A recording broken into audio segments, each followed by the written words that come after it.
Hey, what's happening, everybody? Welcome into a brand new episode of Crossed Up. Anthony Ciafilippo is here. I'm here. And we also have a special guest later in the show. We're bringing in Phillies pitching coach Caleb Cotham, who was kind enough to join us over the weekend on the road while the Phillies were playing the Houston Astros. And we chatted with him for about 30 minutes on Saturday morning. Some really good stuff in there, and we're definitely really excited about that. So Anthony and I will first kind of do our normal show, but a real condensed version of it. We'll kick it to the interview in a little bit, and then we'll come back and wrap things up. Anthony, going to bring you in right now. What's up, man?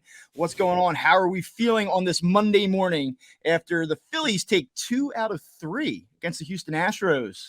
Well, Bob, it's May 1st right now, and I can tell you, we did our first month preview back in March, and we both had the Phillies going 17-12 in April. And after a horrible 1-5 start, you and I were like, there ain't no prayer they're getting close to that. So to be here and a month with a record, I think you got to feel pretty good, right? And you go down to Houston, the Astros were playing as good baseball as almost anybody in the league. I'd say Phillies and Astros were probably top 5 in the last week to 10 days in baseball, like really playing good baseball. And you pretty much, you limited that. You really limited them. You win 2 out of 3 in Houston, really shut down their offense. And you were, close enough to almost be able to sweep that series to take 2 of 3 there and to finish the month on a winning record. I think you have nothing but be optimism at this point. I think this is a great rebound by the Phillies and kept themselves from falling out of it. We talked about this too, falling out of the division race too early with a slow start. Maybe they're 2 games behind where we thought they were going to be, but considering some of these teams coming up maybe aren't as good as we thought they would be, I think that they're in a really good spot right now. And with the news that we're going to talk about today, I think there's even more reason not just to be optimistic, but to really get excited for where the Phillies are right now.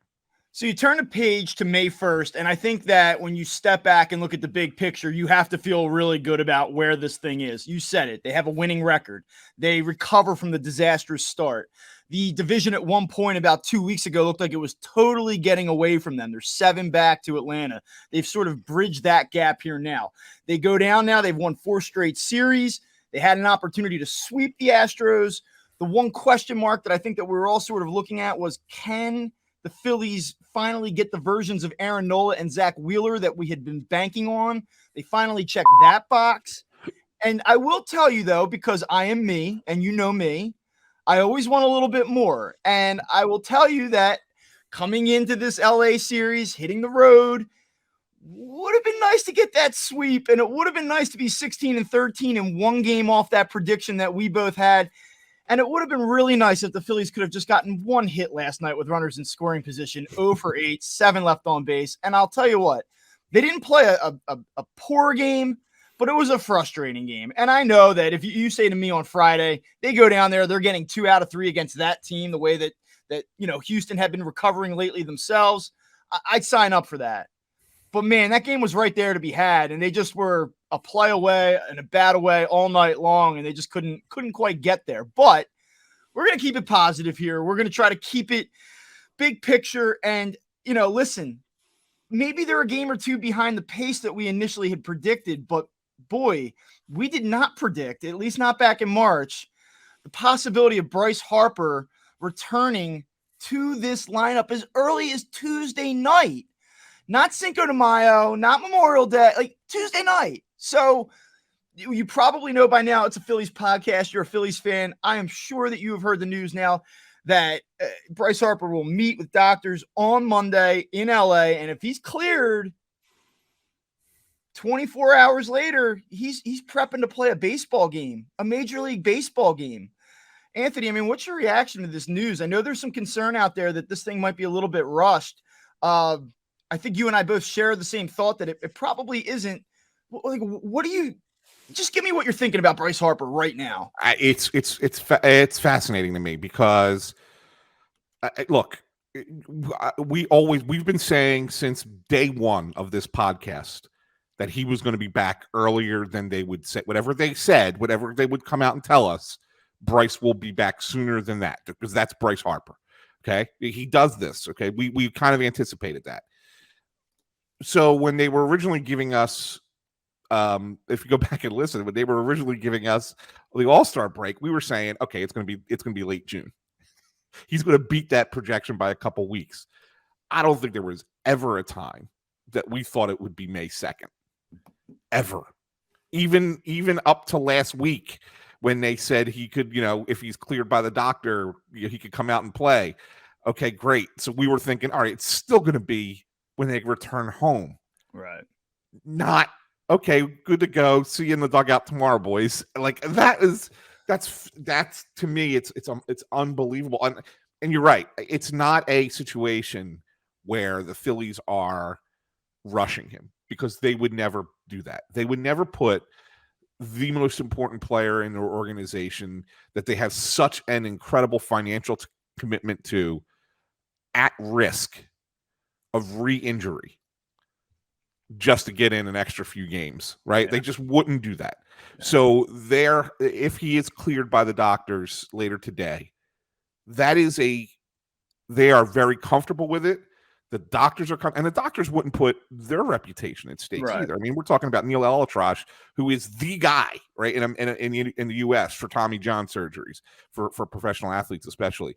He's not going to put his reputation on the line to say, "Oh yeah, you can come back much sooner than expected," and then have you re-injure yourself, and then people are going to be like, "Wow, do we really want to go to Dr. Elitrosh going forward?" Right? Like right. He's not going to do that either. So there's so much that would be at risk for a rush job here that I feel really comfortable with whatever they say. Him coming back, I'm good with it.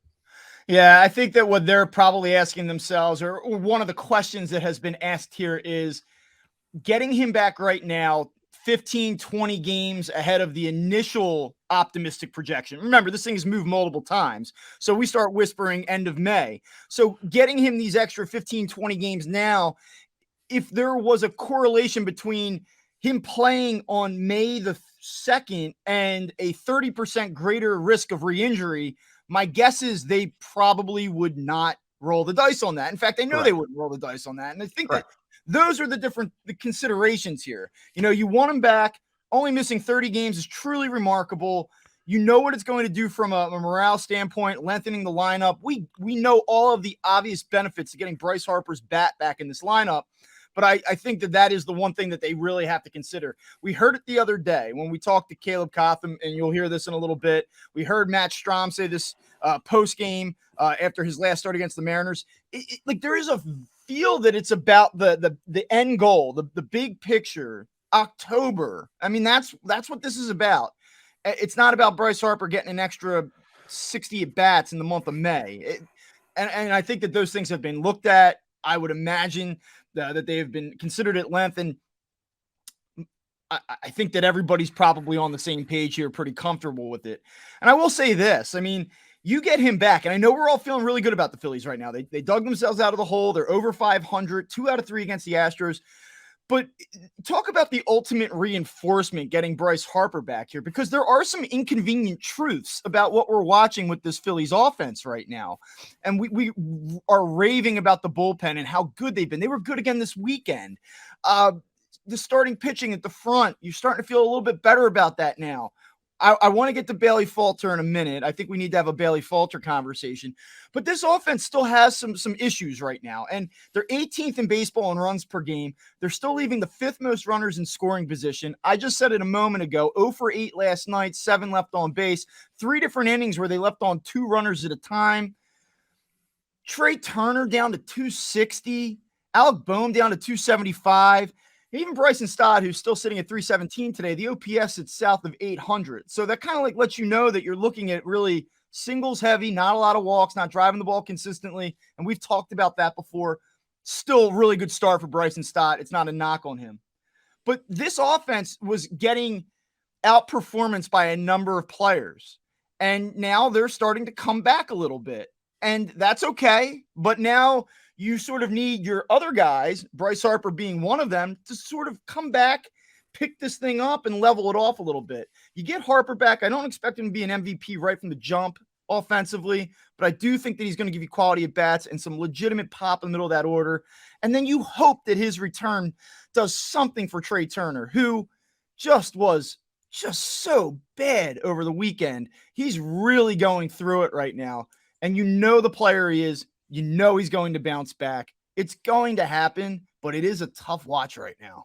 Yeah, I mean his at bat in was it the 7th inning? I think it was, or it was either 6th or 7th inning last night. Non-competitive. It was the most non-competitive at bat, and the reason I want to point it out by it was 3 pitches and he struck out, right? But the thing is that there would have been a non-competitive at bat for a replacement level player. Right. I mean, with the way it played out, he was not touching any pitch. He wasn't close, like nothing. It was 3 bad swings at pitches. And you kind of knew it. Like the first one was almost a cookie. Like it was right down the middle, and he was late on it, like just not seeing the ball. And then the other 2, he was late on, and just it's like, yeah. And the third one was up and out of the zone, and he was just never had a chance at it. So yeah, I mean it's a thing where I do think Harper will help Turner. Even if Harper's not Harper right away, you know what I'm saying? Like I think his reputation, you put Harper behind Turner, I think Turner automatically starts getting a little bit better pitches to see from pitchers. I just think it's a given. I don't think teams don't want to risk having him on base, by being a little bit, nibbly and have Harper coming up behind him. So he might see some better pitches, even if he doesn't necessarily deserve to see the better pitches with the way he's swinging right now. But I agree. I'm not worried about Trey Turner just yet. I think he is going through it. It's a thing that happens in baseball, and I think he'll come through it. But I think that also helps that having a Harper behind him will kind of change the way teams are pitching him a little bit. Yeah, Corey Seidman of NBC Sports Philly was in Houston over the weekend, and he had a story that was published last night, and just stat that he pulled here: 6 for 42, 143 batting average over his last 10 games with 14 strikeouts. And we've noticed that not only is he struggling against left-handed pitching, which he's previously just been able to mash in previous years. Yeah. He's really struggling against fastballs too. And velocity up in the zone last night got him. It's something that we've seen repeatedly here in the early going. And one of the things Turner said in Seidman's piece was he wants to play through it. And I would say he absolutely should play through it. Not only has he earned the right to play through it, but also the options, the alternate options right now are not particularly strong. And he did say, I feel like my swing's better. I just haven't been able to take what I've been doing in the cage and translate it into a game yet. It really does feel like just a matter of time. I know that a lot of people are like trying to equate this, our guy, Kyle Scott Laskowski's like, this is the Castellanos year. I would argue that no, it's not the Castellanos year. And just because you sign a big name free agent does not automatically mean that they're going to have a horrible year before they figure it out. I really don't think that there's a lot of comparisons there. I think they're 2 very different players. So I do think that this is a matter of time, but right now it is tough to watch. And you were really kind of hoping, I think if you're a Phillies fan, you understand that it's been a turbulent start for him. That situation, though, late in the game last night, you felt like, okay, here they are, Sunday Night Baseball, a chance to sweep the Houston Astros. It has not gone well to this point, but man, if he breaks out and delivers the key hit right here, right now, in this spot, that would be huge from a mental standpoint and really probably something that kind of gets him going. And it just didn't happen. My guess is he'll have another opportunity in a similar situation here shortly. So we'll see what happens there. The only other thing I want to touch on before we get it over to the interview, do want to talk a little bit about Bailey Falter. And he's been a topic of conversation on this show a number of times. And in fairness, I think I've really tried to think about what it is with Bailey Falter that I don't want to say I don't like, but I guess in a way underwhelms me a little bit because it seems maybe a little bit unfair, if I'm being honest. If you go through and you look at his game log this season, like if you look at what he's done, you kind of say, like, for a 5th starter, he's been okay. Like you go back to Texas, 5 1/3, 2 earned runs. His next start against Cincinnati, 5 innings.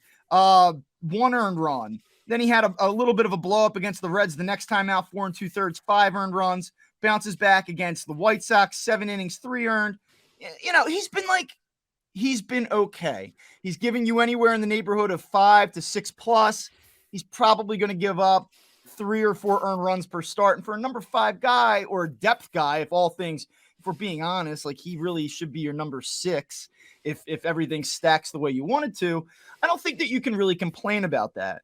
One of the things that kind of, I think, drives me away from being perhaps more rational about it is I think there's a lot of different ways that you can have a number 5 starter. And for years, like you go back, we've been doing this show now 5-6 years, Vince Velasquez, Nick Pivetta, they gave you number 5 starter production, but you always felt like there was at least a ceiling there. Like if these guys ever figured it out, maybe they're like a number 3. They were always capable of giving you that, even if it only happened twice or 3 times per year, that 7 innings of 1 run, 8 innings of 1 run, where they're just nasty. Bailey Falter's never going to have that ceiling. He's never going to have that type of upside.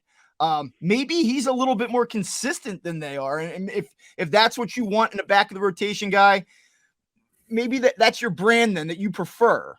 It's not what I prefer. And I watched it last night, and I know that you had the Marsh Schwarber miscommunication in left center. He got dinked and dunked to death at times. A lot of soft contact resulted in base hits. 3 walks, though. Like Bailey Falter can't walk 3 guys. You just can't do it, man. Like, and we're getting to a point here where you're like, Matt Strom's not going to be in this rotation. We know that, but he's got to be a little bit better than this. Yeah, it's interesting because he has like every start, he's got a couple of moments that end up hurting him. You know what I'm saying? And they're little moments. You know, like pitchers are going to give up runs. I think that a lot of times, you know, fans get really caught up in the fact that, oh my God, he just gave up another run. Oh, typical, he stinks, right? But pitchers are going to give up runs. But when you look at how Houston scored off of him last night, it really kind of it's just a couple of little moments that he needs to control better, and he doesn't. And that's, I think, the difference. And it's why, like you said, it's hard to really identify where it goes wrong for him. And it's kind of like this. So you look at the first inning, right? For example, gives up a leadoff single to Jeremy Pena. Okay, fine. But then you just mentioned you can't walk 3 guys. Well, he walks 2 in a row. Okay, walks 2 in a row to load the bases, and then Houston gets a run on a double play, and then he gets a fly out to end the inning. So really, if you're not as nitpicky on those 2 guys that you walk, and I know he's pitching to Bregman and Alvarez in those spots, right? It's not like you're pitching to 2 guys at the bottom of the lineup, but just, you know, let them put the ball in play sometimes. I think that you'll find that maybe you don't give up that run in the first inning, right? The other one that kind of bothered me, now, you know, I thought he gave a bad pitch to Maldonado on the double that scored a run. You shouldn't be letting Maldonado rope a double off you. He can't hit the side of a barn usually. So that one was a little bit of a problem. The pitch to Jake Myers was a terrible pitch that he hits the home run, right? The solo homer. That gets him the 3rd run. But then the 4th run, I think he runs into a little bit of bad luck, right? But again, the walk is where. Yes and no, and that's the one where I actually give Bailey Falter credit for the first inning last night. Bases loaded, nobody out. This thing could get away from him right off the jump, and he settles down. He gets the double play, and thank God for Jose Abreu. I mean, yeah, I do not understand what is happening there right now. Yeah, but he gets out of that, only 1 run, great. He gets into that 5th inning though, and I hear you, and a lot of people are going to refer to the bad luck that he ran into because. Yeah. You get the Yordan Alvarez check swing, infield roller. You can't walk Bregman on 5 pitches to start the inning, though. And I think that last night was a perfect illustration of kind of what he is and where the limitation is. Yep. If he's going to make mistakes and he's going to walk batters, he's not going to get away with it more often than not. And that's really what it comes down to. You saw almost every time Houston scored last night, it was he makes a mistake and doesn't have the stuff to pitch himself around it. Right. It's the first inning walks. It's the 5th inning walk to Bregman. Schwarber and Marsh, whatever the hell happened out there, they don't make the play. He's not good enough to get that 4th out of the inning before the run scored. Like that's really what it comes down to. And again, he's been competitive for the most part. The Phillies he's 0-5. I mean, that he's not as bad or has not been as bad as an 0-5 record would indicate. The Phillies have not hit for him in pretty much any of these starts. And I think that that's worth noting, but they just can't go through the rotation every fifth day and have an automatic L penciled in. And I think it's a little bit of both there. Oh, you're right. And that's the thing. That's why I say, like, it's a couple of little mistakes per game that he can't afford to make. He just can't. I mean, and like you said, if you look at some of his numbers and you compare them around the league, it's like, well, it's not that bad. They're not. His numbers are not that bad, and yet he's losing. Yeah, I know you're going to sit there and say, well, 5.01 ERA is not good. No, it's not. But it's a 1.3 whip. I mean, that's kind of what everybody, that's kind of middle of the road. I mean, it's not, baseball, right? It's not like he is getting bludgeoned, but I think that it's the point is that 1.33 whip, okay, but it's translating to all of these runs scored because the wipeout stuff isn't there. There's no ability to work around base runners when there's traffic on the bases. They're probably going to score. That's what it comes down to. Yeah, and then the last thing I'll say, because I know we want to get to the interview, and it's interesting because the one guy like we really didn't get into with Caleb Cotham is Bailey Falter, right? I mean, so it's ironic that we're having this conversation, and he was the one guy we didn't talk about with Caleb. But what you notice is that over his first 2 seasons with the Phillies, he was a much better strikeout guy, for whatever reason. And a lot of people talk about the fact that he's got such that big stride off the mound, and that his fastball actually plays faster than it really is because he's releasing from a lot further or a lot closer to the plate than most pitchers are because of how big that stride is. Well, if that's the case, and that's something that he's got going for him, then he needs to be better than 6 strikeouts per 9 inning, which he's at right now, which is, lower than, it's almost 2 full strikeouts lower than last year. So that's where there's a concern. Strikeout to walk ratio is 3.1 right now. Last year he was 4.3. I mean, that's a big difference. So that to me is where it's really at with him. And I don't know. Is he a guy that can't figure that out? Are we finding that out, that he can't figure out the difference there and be able to have a couple more shutdown innings that he needs to have? Or is this something that he can get through? And I think that's the question that needs to be answered for your guy that's going to be your number 5 starter for most of the season. Yeah, absolutely. All right. Well, we are going to kick it over now to the interview with Phillies pitching coach Caleb Cotham. Again, just to set this up, he joined us on Saturday morning after the Phillies won the opener down in Houston. Aaron Nola with his best start of the season. We talked a little bit about that. Matt Strahm, the just reemergence, whatever you want to call it, of this Phillies bullpen, which has been lights out now for the better part of 2 weeks. And we touched on a couple other topics as well. So again, we really appreciate the Phillies for setting it up. Caleb for doing it, and we'll jump into that right now. All right, we are welcoming in a very special guest across up. We have Phillies pitching coach Caleb Cotham.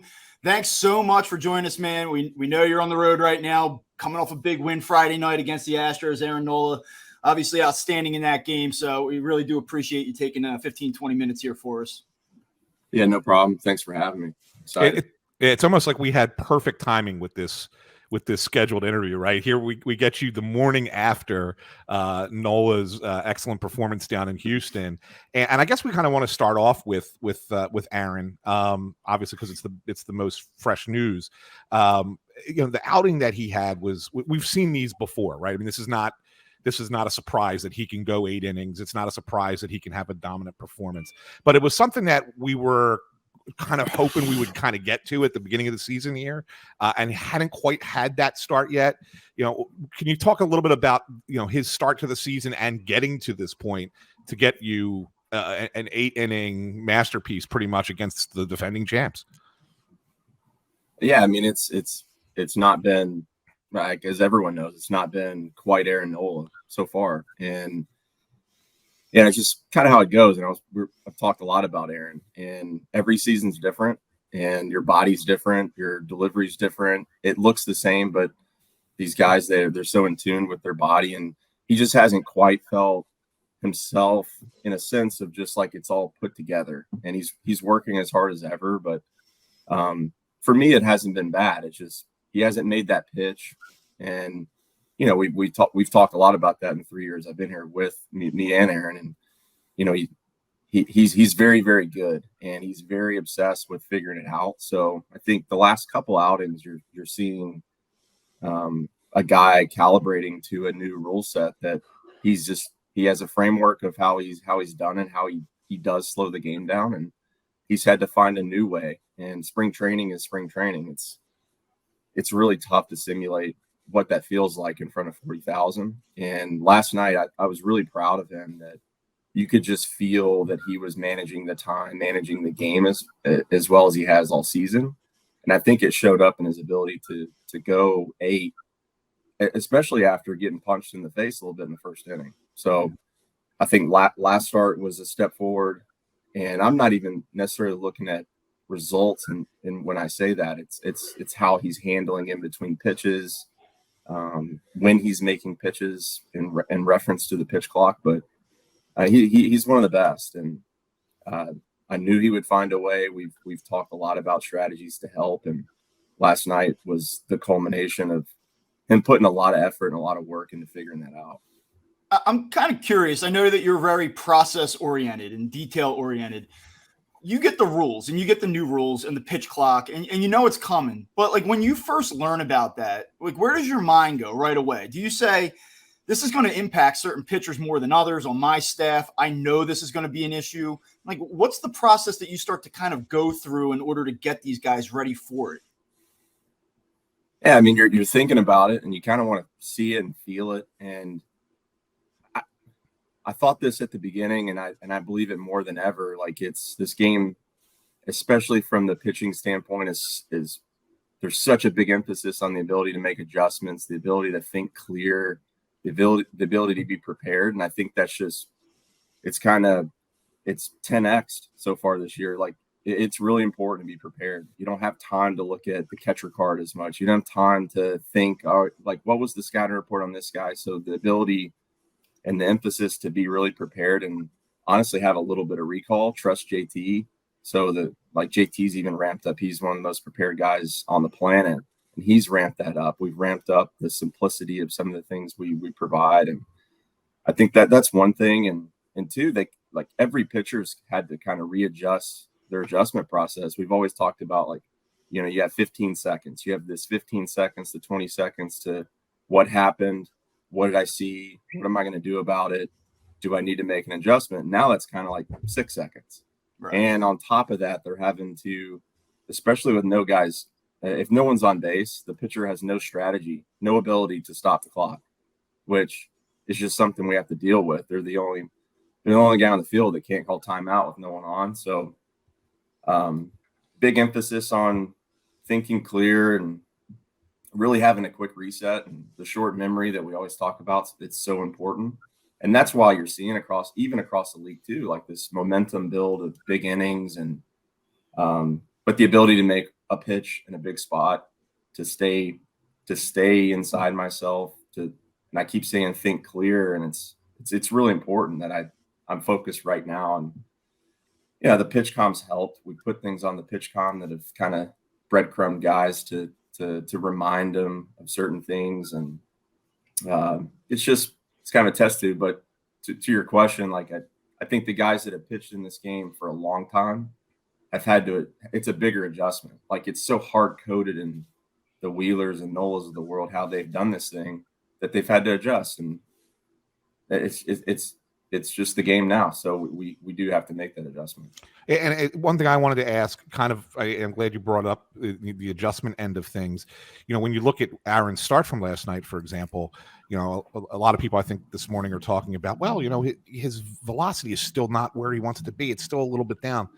But at the same time, does maybe pitching to soft contact, you know, having the good spots in the zone and having that soft contact can that kind of be an adjustment until you get where you want to be, that can still work. And, you know, me being a little bit older guy, you know, it's almost like it's a throwback to an era where pitchers didn't necessarily have to throw 97 to be successful. Yeah, I think with the shift ban, everyone was thinking that, you know, balls in play would turn into hits. And I don't think we're seeing that quite as much as we actually thought, even on ground balls. So I think Noel sticks out in that point that he can almost win in doubt his curveball. It's like, I don't actually know what to throw. Well, he can just throw a curveball. But we do know fastballs at a lighter velocity without, pinpoint command. Hitters do hit that a little better. So I think what you saw in the later innings last night is him saying, like, I'm just going to kind of live on my best pitch, and the velocity is a thing. And we feel good about, he feels good about, like, we're going to turn that corner, but he also has the ability to get outs at 90 miles an hour, at 91 miles an hour. And if he throws harder, it only gets better. And we know that too. K-Long always says, like, in the other dugout, when he's throwing a certain velocity, we have no shot. But, I really view that the mindset should be they have no shot no matter what. But obviously we're trying to help him as much as we can and looking at all the resources we have. But, pitching's still pitching. Getting outs is still getting outs. It's not a velocity game. So if you mix, maybe it's more mix. Maybe it's more leaning a little soft and pitching backwards, which Aaron can do as good as anyone on the planet. He can throw his curveball for a strike whenever he wants, 3-0, 3-1, whenever. And if he decides to throw a strike, he throws a strike. So it's for him, it's commanding the count as well, which, I think the biggest thing early in the season, he didn't do as well as he could. It's just not trying to be pinpointing counts where throwing a strike is a quality pitch. And that's why you saw maybe a little more walks, is if you keep the walk to K ratio, what he can do, it's still pretty good. And the weak contact will lead to outs.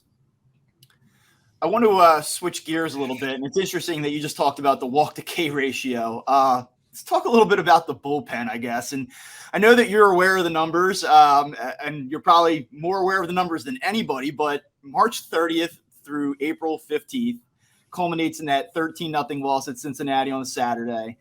We're looking at this bullpen and we're saying 7.19 ERA, second worst in baseball, 6.55 walks per nine, worst in baseball, the second worst strikeout to walk percentage in baseball. And then since then, it hasn't been an incremental improvement. It's been a total 180. 0.74 ERA, first in baseball, best K to strikeout ratio in baseball. K to walk ratio in baseball. I mean, like, what happened here? Like, how does this happen so fast, where you go from just these numbers just being at the bottom of the league to just the total opposite? And it was almost like a flip of a switch.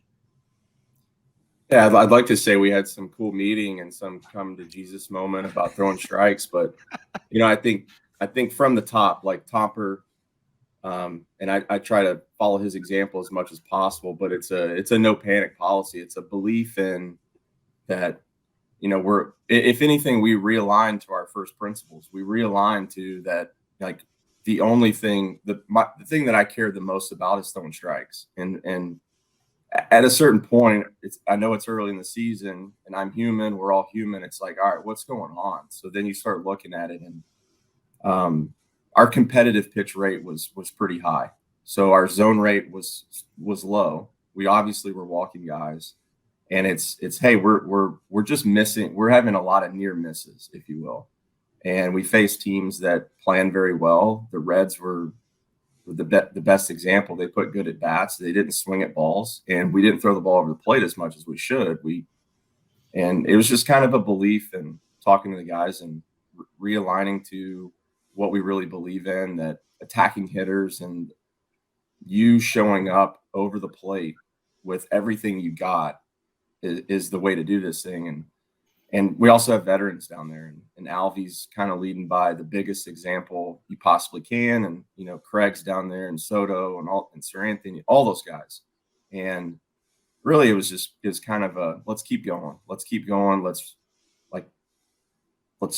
throw the ball over the plate. And then on our end, we're doing some stuff to kind of help them. And, we're looking at deliveries, and we're kind of just doing what we were doing. And I'd like to say there was some, like, pound the table, like, we got to throw strikes moment, but everyone knows that's our North Star, is to command the count, not necessarily command our pitches. And that's crazy to say as a pitching coach, but we have more control over how we think and the strike zone than we do about dotting a corner. And it's like shooting, to me, trying to hit down and away 2-0 is like trying to hit a 150-yard 9-iron into a tucked pin with the bunker. Like, there's a bunker there, and you're bringing in triple bogey into play. Let's just collect a lot of pars, and we're going to be in better counts, and our stuff's going to play a lot better.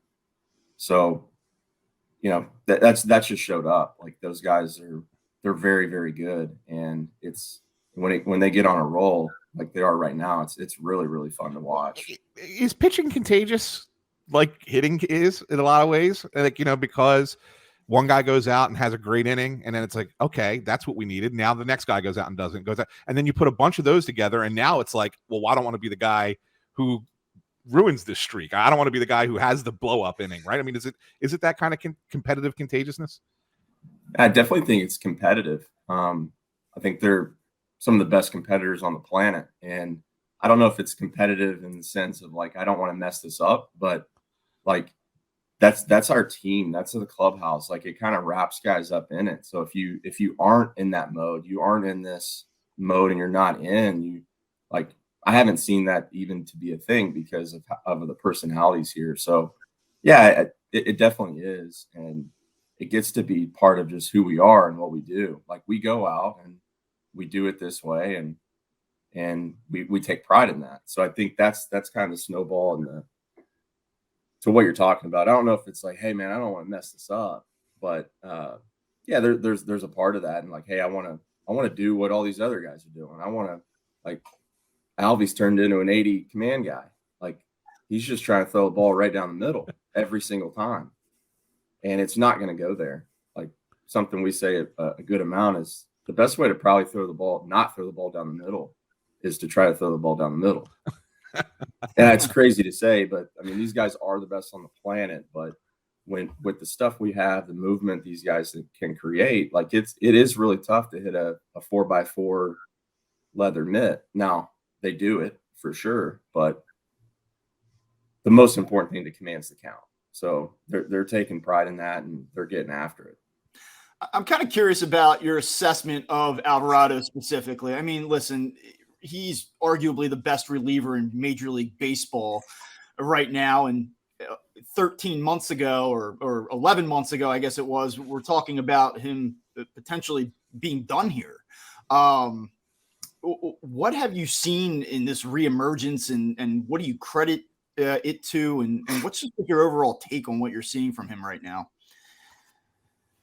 Well, I think right off the top, I'll credit him. Like, he is, a lot of people say they work hard, and hey, I'm the best worker in the room. He's the best worker I've ever been around. And that's not a discredit to anyone, but he works incredibly hard. He's the first guy in the weight room almost every day, and he's doing his thing. It's not overworking, but he has a routine, and he kind of doubled down on it last year. But, I think about Alvy, and I'm just so proud of him, because sending him down was really tough. He's such a fun guy to be around, personality.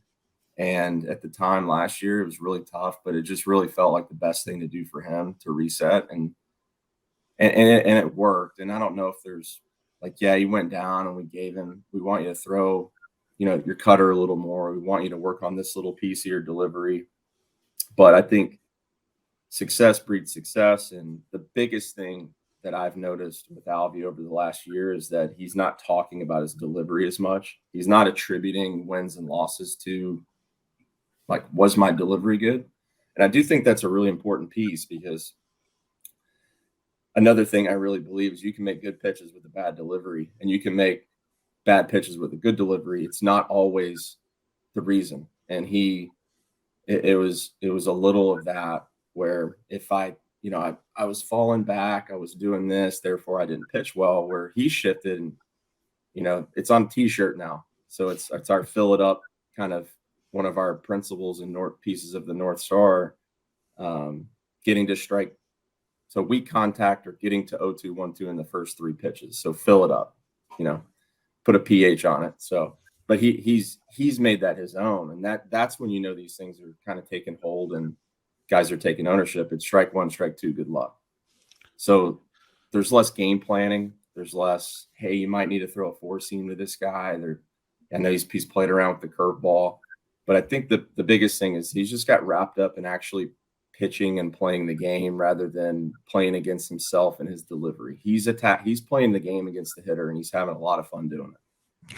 One guy who's been a absolute surprise for the entire team, for everybody. I even think for you guys, I think you guys would have to admit this as well, has been Matt Strahm with as well as he's pitched so far, especially since he's doing something that kind of was like a changing course late in spring, right? I mean, you guys were planning on him being a bullpen guy, and then all of a sudden you have to stretch him out to be a starter because of injuries. Can you just talk about what he's given you so far and where you envision this going forward? Because Bob and I were talking about this, and with Topper saying you guys still kind of envision him as more of a bullpen piece. If he's going to be able to pitch like this out of the bullpen once Ranger gets back, it's almost like you're weaponizing him as you guys were weaponizing Ranger a couple years ago as a do-all wild card, right? I mean, and could come into any situation and really give you his best stuff. Yeah, I mean, you kind of hit the nail on the head. Weaponized. Like I think he's a really good pitcher, and he's changed his mix a little bit, like just kind of the shapes. And we worked pretty hard in spring training, not really changing his breaking balls, but kind of making them more aligned with what they kind of wanted to do. And really we went down a road of him understanding himself better. So the curveballs became a little more of a slider, a sweepier slider. The old sliders become more of like really how it was flying, but just let's call it a cutter in your head. So you kind of know how to attack hitters. Cause his thing coming in was that he didn't expand very well. He's so good at throwing strikes with off speed. Like he didn't kind of ask enough of the hitter. So building those pitches to like help him a little bit with how they flew, but also like he's a premium competitor. I mean, you can just see it on the mound. And the story that sticks out, he's throwing his first bullpen on the 7-pack on the backfields.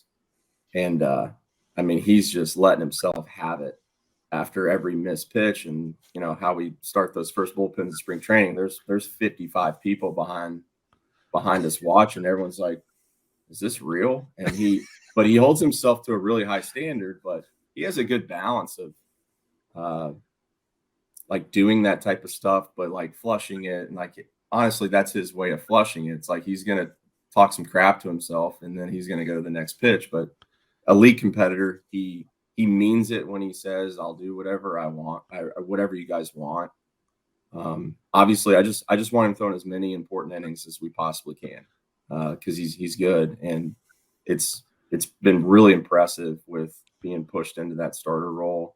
He threw 45 innings last year. He hasn't thrown a whole lot of innings, and that's kind of why he's a reliever. So, we're going day to day for the most part, but I do know that we want him throwing a lot of really important innings, and he's the true Swiss Army knife. Everyone talks about Swiss Army knife. He's good against right-handed hitters. He's now, I think, probably even a little better against left-handed hitters. He's throwing his sinker more. The slider's a little better for lefties. So, we'll see, and depending on Ranger, and we'll play it by ear, but. I know there's a little sticker shock when he comes out of that game the other night, but those ups are really as important to me as the pitch count. And I know the pitch count's really low, but the ups, especially with the pitch clock, there's a cost. Like, we're compressing what used to happen in 2 hours into an hour 15 when guys are really good. And it feels early, I know, on the outside, but it's just, you're trying to do your best to decide what's best for each guy, but also we want to win this game. And I love Strahm, but I also love the guys we had that were available. But yeah, I think we'll see, but I don't think he's going to throw 200 innings. I don't think he thinks that, but I know he wants the ball. So we're going to give it the ball to him a lot. We see this is getting away from us already. We're at 22 minutes. This always happens on our show. We kind of think like we're going to do 45 and then it runs long. So we don't want to hold you. Yeah, I mean, I do have until about 40 after. It's okay. Cool. Great. That's awesome. Anthony, go ahead. Yeah, well, no. So then, I was talking to Matt the other day after the game, and he was talking about it, and because I asked him, I said, you haven't thrown a lot of innings in recent seasons, but you also have never been. I mean, I think 116 is, I think, the most he's ever thrown in a season. Yeah. That was 2019, I think it was. And I said, so I guess that you're cool with this because, and he said to me, he said, look, normally I would have the ass if I'm getting pulled, after a start like that. But I also understand that with this team, October is more important than April. And so therefore it makes a lot of sense. And that's why he said he was not upset at all. And even was joking about, with Topper, because you guys were trying to get Sir Anthony warmed up, if Topper wanted him to make pretend that he was angry on the mound, that he was getting pulled while they were waiting. So I think that kind of fits into that whole competitive mentality that you're talking about, right? And really everybody kind of understanding what the clubhouse mentality is with this team, and being so team first and team oriented and not really worrying about your individual. Because I mean, no pitcher wants to come out of a game when they're pitching well, right? So I think that kind of fits that mentality, right? Yeah, I mean, that's what you're trying to do is in team building. It's can we build an environment where, like, the trump card is the team in a sense, but like there's also for me, like, a healthy amount of selfishness. And I don't mean bad selfishness. I mean that the best way for me to help the team is to be very selfish in a sense of getting the most out of myself and doing my best to help the team. And he's just really good in that sense. And that's the Schwarbers of the world. That's Reese. That's what it feels like, where it's these things that could become brush fires at certain points. They just don't, because there's a belief in what we're after, what this thing's actually about. And it's 2 more wins than we had last year. But I think on the other side, and why Tom's is who he is, and what we try to do is that we try to just be very honest with the players, like the pitchers. Here's exactly the role, and here's where we think you're going to fit into this game and this team. And what I found and what we found is that if you create some of that clarity and you're just honest, then at least they know, like there's at least understanding. Whereas if you're kind of vague and we'll see, and like, then you catch guys off guard more than you might need to. So these guys, they're adults, they're humans. Let's just deal in the truth. And then the pushback it's a better conversation. That's a credit to Tom's. Like, guys, there's freedom for those guys to go in the office and ask questions like, hey, what about this? And we try our best to be really upfront in what it is. But also, this thing above all of it is we want to win the whole thing. So we're just trying to do our best every night to accomplish that, while also having double vision of what's to come. And we want to be our best at the end. That's something I've said to the guys from day one. It's how do I get to my best today, but also understand that I want to be at my best at the very end when it really, really matters. Kind of curious about your overall assessment, what you saw from Andrew Painter earlier this spring. Obviously, he had to be shut down. He's working his way back. And so I guess 2 things on that. One, what was your impression of him before the injury? And then I guess, where is he at right now, and how do you kind of map this thing out moving forward with him? Yeah. Really impressive. Like, he's beyond his years. Everyone's kind of said that. And he still has some learning to do. I think he's just very good. I think the learning for him is more how to manage kind of the day-to-day and manage intensity a little bit and catch and bullpens. And he came in and he was throwing really hard, and he throws really hard. And there's plenty of guys that do that in live batting practices and bullpens. So I think this is just a great opportunity, that it's not hey, this happened to me. Like, this is a great opportunity for me to really solidify my routine. And he's attacking in a big way. And seeing him right before we left, like, he was already in that mode. We talked more or less every day, like, just kind of like how do we make the most of this? But yeah, he's playing catch and he's getting more frequency and it's going really well. So I think it's another kind of day to day. Yeah, he's entering into a little more of the not long toss, but kind of stretching it out just a little bit. But excited for him to return. I like watching him pitch. He doesn't look like his age, and just how he debriefs an outing, how he talks through his arsenal and how to attack hitters, and he's very skilled too. He can make the ball do a lot of different things. So I'm excited for him, and it stinks that it happened, but it's a blessing that he's able to just take a little time off and get back. But it's going really well. I was very impressed. He's very impressive as a human and obviously a pitcher. Can you well, since we're talking about injured pitchers, can you shed some light on the other guys that that are on their way back, like where they're at? Just specifically, you got Ranger. I think Nick Nelson threw a nice bullpen or a nice rehab start rather. Just kind of go through those guys a little bit. Yeah, I mean Nick's building up. He's gonna get a couple more ups under his belt, and he's kind of it's a lower half thing. So his velocity actually, he got to 96 his last outing, so it was a good sign. He's throwing a good amount of strikes. This last one he had which is, you don't always want this, but just that kind of battle inning that you kind of got to work through and make pitches. So he kind of turned the corner, and like he got into like, I'm gonna get some outs mode rather than this is a rehab appearance mode. So obviously Nick's an important piece to what we're doing, and what he did for us last year.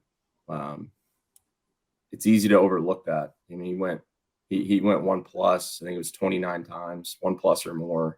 He pitched with a lot of frequency while doing that too, which it's not easy to do. And he pitched pretty well. Like his underlying stuff probably doesn't speak to like that role's. It's not an easy role. You're pitching in a lot of down games. You're pitching in games that might be out of hand, but he was a massive part of what we were able to do. And he's working really hard. So he's close. He's close to being ready. So we'll see what that looks like on the back end. And then Ranger, he's just kind of on his buildup. He'll go 3 innings the next time. Kind of a normal build up to 4, and then we're probably going to take a look at after 4 to see kind of how it looks like, how he's recovering. He made a PFP play, so we won't have to work on PFP with him. He's doing fine in that sense. But yeah, I think he looks very, very good, and so he's turned the corner. But his last 2 bullpens, because he was with us and he faced Hart, but I mean it's as good as I've seen him in terms of just quality of stuff and consistency of shapes. His delivery looks really good, and he's Ranger, so his heart beats at like 12 beats per minute. So he's rolling. He's on the path, and I'm excited to have him back for sure. That's great. One other guy who was an injury in spring training that I wanted to ask you about, just because a lot of people always check in and say, "Hey, have you heard anything? Have you heard it?" Noah Song. What's his status, and is there a plan with him? I mean, obviously we know what the parameters are with a Rule 5 guy, but I mean, I don't know what you can say publicly at this point, but I figured I'd throw it out there to you. Yeah, I know he's going to start throwing some lives and facing hitters, and really for him, it's such a unique thing, and it's this balance between pushing a guy. What is a normal buildup for a guy like that? So we took it a little cautious, and then we started doing really a kind of a traditional ramp up, and he obviously felt the stuff that he felt. So I think it's just doing right by him was a little bit of a breather. And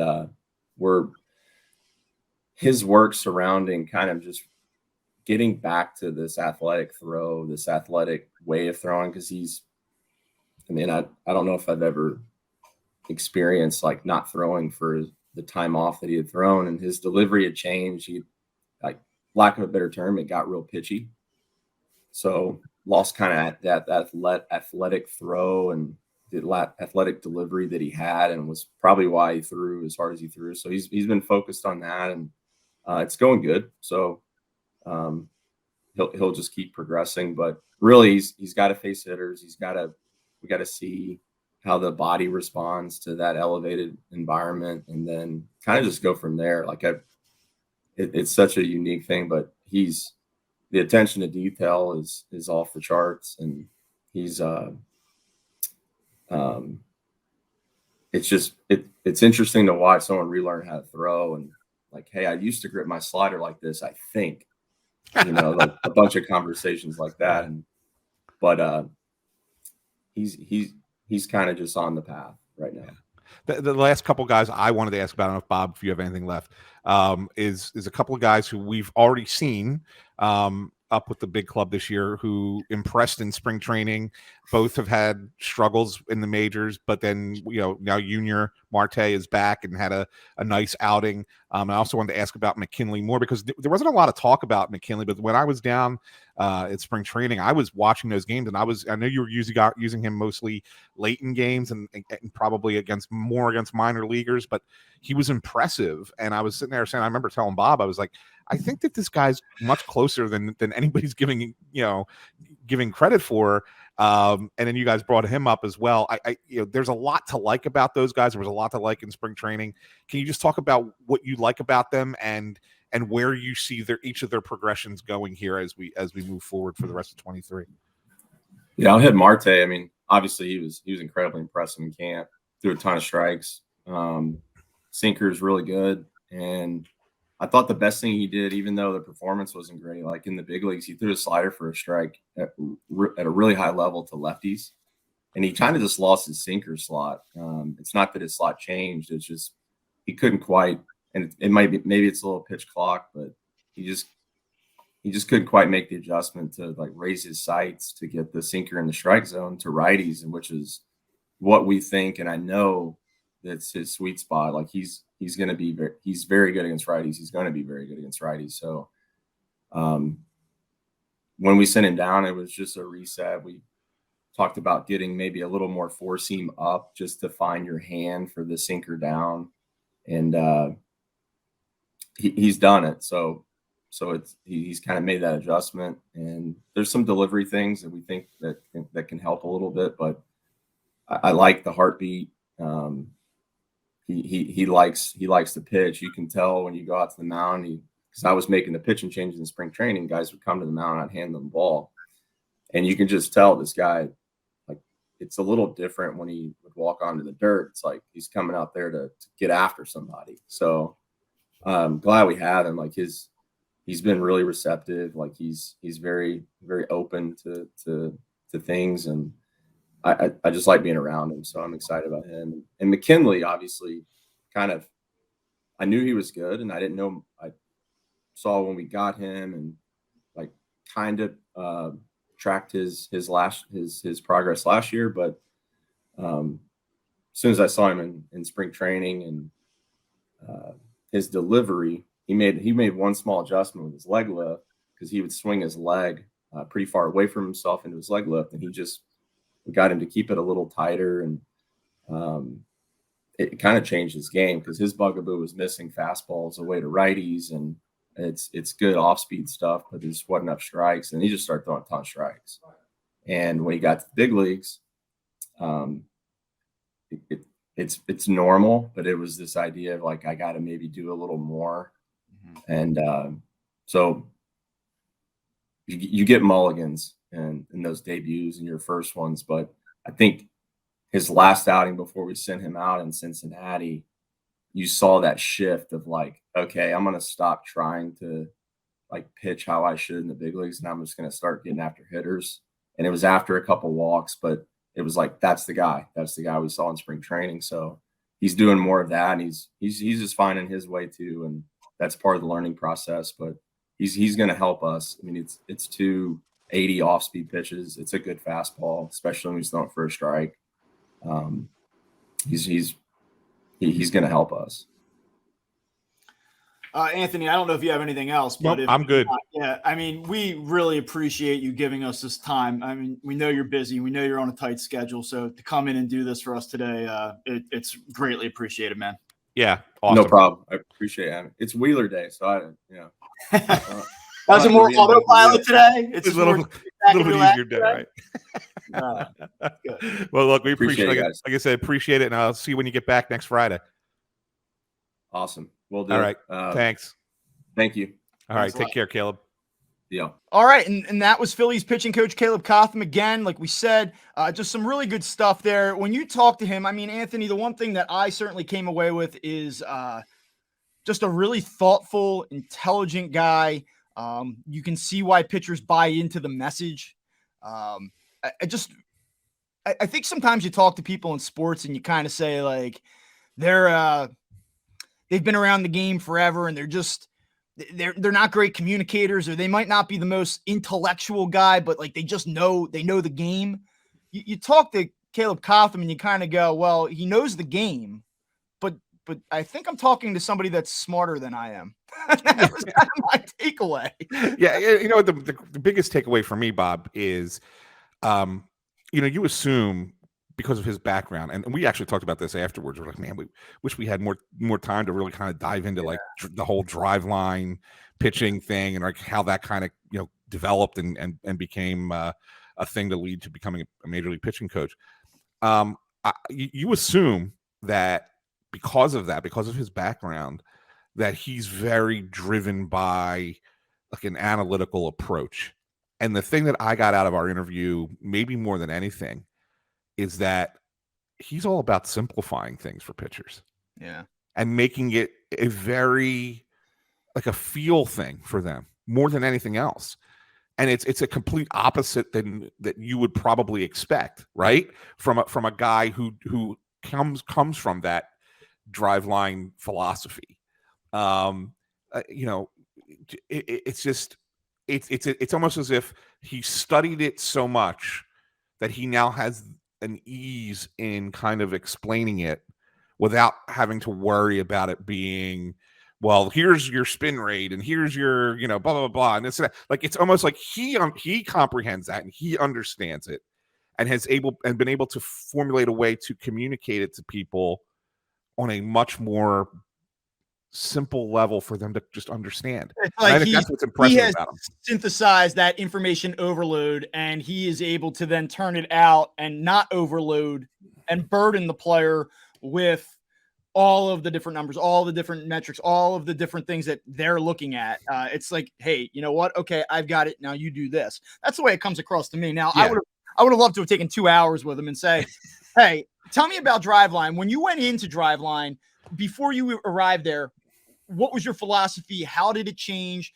What are you looking for in each bullpen? You look at a guy go out, like let's say we take Bailey Falters' start, and it wasn't great last night, and we're picking it apart here, and we're talking about it the way that you and I would talk about it on a Phillies podcast for fans. Right. What is Caleb Cotham doing, after that start? Like, what does the process of getting that pitcher ready 4 or 5 days now down the road, ready again? Like, what does that look like? I would love to dive into that stuff from a player development standpoint, but obviously we have some things that I think are more pertinent to the fan base in the middle of a season, and that's kind of why we directed the conversation to really the hot button issues that the Phillies are sort of dealing with and going through at the moment. But I would love to do another sit down with him and really dive into the philosophy and what it really looks like as he tries to shape these pitchers. Yeah, for sure.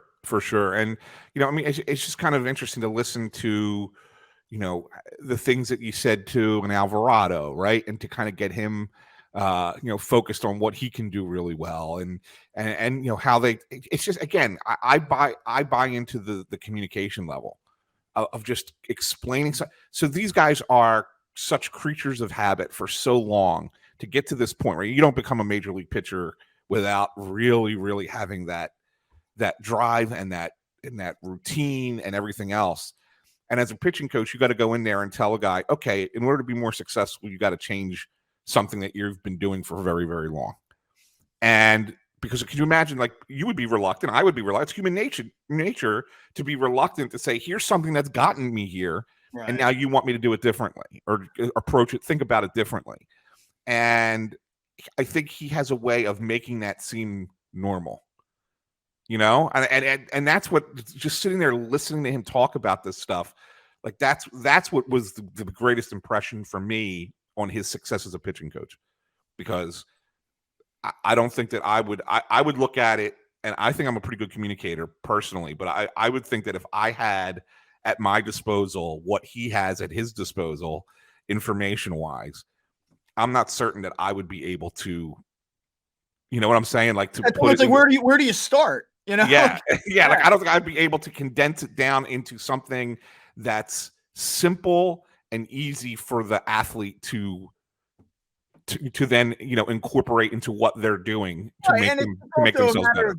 It's the individual player. It's the individual pitcher. Like, what matters to this pitcher? Like, I am sure that there are pieces of information or even things from like a biomechanical standpoint that you look at, whether it's the way that the legs go, the way that the rotation works from top to bottom. Like, there's certain things for certain pitchers that are probably a point of emphasis that don't matter to another guy. Right. I think it's trying to figure out, like, all right, what points do I need to emphasize for this particular pitcher in order to get them where they need to be? And that is quite a challenge. Like, I'll tell you, even going back to like a high school level, for us, a lot of times, and things have really evolved. I mean, a lot of high school players are involved using Rapsodo. They're using this technology. They're doing these things now.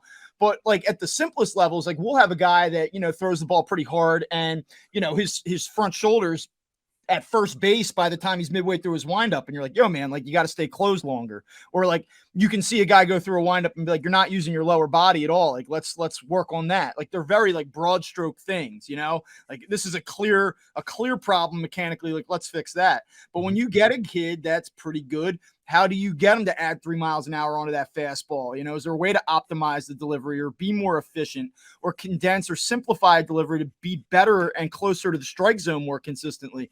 Like, those are challenges to really unlock that. And when you get to the highest of the high, when you get to this level, I mean, these are this like razor thin, the differences between being successful and being unsuccessful. So I find it to be truly fascinating, but again, really appreciate the insight that he was able to bring to the show. And, that's one thing that we'd like to do. Certainly, we've talked about it. We want to bring on guests, but we want to bring on guests that we feel are going to truly bring something, Right. So that was I really, really thankful that we were able to grab him, and hopefully we can do something similar down the line here shortly. Yeah, absolutely. And one thing I wanted to say, thanking him as well, is that, and you guys probably heard it in there, like, we were under the impression we were only going to have him for about 20 minutes. Mm-hmm. And then he basically said, oh, go ahead, guys, keep going. This is good. And it's like, so we were able to get almost twice as long out of him. So, I mean, thanks to him for that. But I mean, that really just goes to show that when you're having a really good baseball conversation, like, A, how quickly it could go, but B, that there's more there, right? There's always more there to talk about, and there's always more to glean and understand. And so, yeah, that's awesome. And, I'm sure we'll try and, talk with him again much later down the line as we get closer, maybe to the playoffs. But yeah, we will be looking to get more of these interviews onto this podcast for you guys. So I think for the purposes of time here, do you want to jump for one last thing before we get out of here? So my one last thing actually still ties to the Phillies game a little bit, but it's not really it's not a Phillies issue per se. It's to me, and we got discussing this in the Slack chat last night, and it ended up being a poll that Crossing Broad put out. Pagan put it out on Crossing Broad, and I'm glad that the people reacted. But I want to get your reactions. You were like the one person who didn't kind of really weigh in on it. So during the Phillies game last night, they're doing that on-field interview with Kyle Schwarber, okay? And they're talking to him right as that in the fifth inning, as the Astros end up scoring a run, where you say there's that miscommunication between him and Brandon Marsh, and Marsh comes and slides in and basically has the ball hit his glove and fall to the ground for a double. And while it's probably Marsh's play the entire time, Schwarber's in the middle of like answering a question when the ball's hit, and then you could kind of see like he's late to react and goes, and like he's got to get moving, and there's no communication. Like the mic's on, and you don't hear him calling for it at any point. Like, and I think it's just because he was late reacting, and so Marsh is like, oh shit, now I got to make this play. Ends up being a double run, ends up scoring, and no one's sitting here going, oh, okay, well that's fine. We can just keep talking to players in the middle of the game and distracting him. Let's keep asking him about the creation of the Schwar bomb at Wawa in the middle of a freaking game. Like, isn't this a problem? 75% of the people on the poll, by the way, on the Crossing Broad poll, agree with me that it's terrible and it's bad. I will say, I have two notes on this because I do not disagree with you, but there was probably some result bias in that poll. I mean, the poll went up right after Schwarber and Marsh don't make a play because he's doing the interview, and it ends up being a one-run game, and that play might have been the difference in the game, and I think a lot of fans knew that at the time, and they were probably going, yeah, I don't love it. So I will say, I think that what had just transpired may have lent itself to that reaction, but I do think that most fans are annoyed by it because they don't see value in it. It's almost like asking the coach before they go into halftime, what did you see out there when they're down 10 at the half? And they go, well, we gotta limit turnovers and stop the run. Back to you. It's a useless conversation for the most part. Now, I will say this, the spirit of what they're doing, I don't dislike. I've always kind of felt like if you like baseball, you like baseball. And if you don't like baseball and it doesn't move at the pace that you want it to, you're not going to like it, regardless of whether or not they shave 27 minutes off each game, whether or not they have the left fielder talk mid-game. But I do applaud at least the idea of trying to find ways to make the game a little bit more interactive, trying to enhance broadcast, bring something that fans don't typically get to experience or see on a day-to-day basis. Like, I'm cool with that, but this is one of those things that I don't love. Now, I'll tell you one of the things that ESPN did do like last night, and not that they're the first to ever do it. Fox has done it in the past. But, when you get the camera on the catcher and you see the action of the baseball and you see the swing from home plate, like, that's not a view that I get to see every day. I kind of like that. I haven't thought on Apple TV on Friday night, though the crew there, the broadcast itself was horrible. Some of the shots, some of the camera views from an optics, from an aesthetic standpoint were beautiful. Yeah, they're great. It was like just a different way to sort of experience a baseball game. But yeah, I mean, to your question, I do not like it. It is stupid, but looking here at Phillies Nation had the story. Andrew Marchand of the New York Post reports that players get paid $10,000 to do that. $10,000. So if I'm Kyle Schwarber, I'll answer a couple stupid questions from Carl Ravitch if I'm picking up 10 G's. Yeah, I mean, look, from a player perspective, I get it. I just think of it from a competitive perspective. You're distracting players playing a game. You want to talk to them in the dugout between innings or even during the game that they're playing in and maybe they're not up yet? Okay, fine. Like, I'm good with that. Like the way they did it with Neris yesterday. He's out in the bullpen during the game. Cool. Like, I mean, that's totally fine. Like, I think that's an interactive thing that accomplishes the same goal. But a player who is in the field and playing and has balls being hit to them or near them, or, and what's next? You're going to be talking to a guy as he's batting? I mean, fine. Look, they did it for the All-Star game. And I know Alek Manoah was like huge hit, huge success, where he was, talking about how he was pitching these guys and telling them what was coming and all this stuff. But that's an All-Star game, right? I mean, you could do it in an All-Star game. Right. It's fine when the game doesn't matter. But when games that matter, man, we're creating a situation where you're making it harder for the player to do his job. Fast forward to the end of the regular season, and the Phillies lose the NL East by a game, and we can come back and circle the run that they allowed last night to the Astros because Kyle Schwarber was talking to Carl Ravitch. It's only going to be a matter of time. To me, it's only going to be a matter of time until a play is absolutely impacted by this stupid interview. And we almost saw it last night. Like I said, I still think that was Marsh's play, right?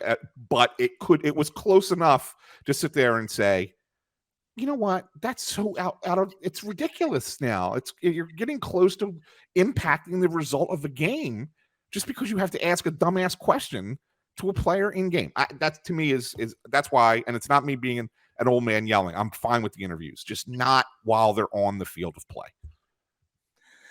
breaking news. If you just been, if you haven't been listening, you're here because of the interview for the first time. Anthony's not a huge proponent of the rules changes. Just so you guys know. I'm going to make a bold statement right now because I made this statement to a bunch of other people as well. And we don't have to talk about it today. We can save it for down the road. But here's my bold statement. The rules changes that we're seeing as of right now, they will not be in this iteration that they are. The way that it's set up currently on May 1, 2023 will not be the same in 2024. There will be changes to these rules. Book it, guarantee it, lock it down. Next season, it will not be as it is right now. It's a shame that we don't have the production technology on this for YouTube. I would put the little fire emojis going across the screen right now. You could have done a little banner. You could have typed up a quick little hot, fire banner, and put it up on the bottom. Anthony Sanfilippo : says MLB rules are stupid. Will change next year. All right. Well, thank you everybody for listening. If you're new to this, we are every Monday and Friday. We do our full show. We do some game recaps in between as well. You can follow us here on YouTube. You can check us out on Spotify, Apple Podcasts, Google Podcasts, anywhere that you get your shows. Be sure to like it, subscribe, and follow us on Twitter as well. You can follow the show at Up Phillies. Follow Anthony at AntSanPhilly, and you can follow me at Bob Wankel CB. Thank you, everybody, for tuning in, and we will talk to you soon.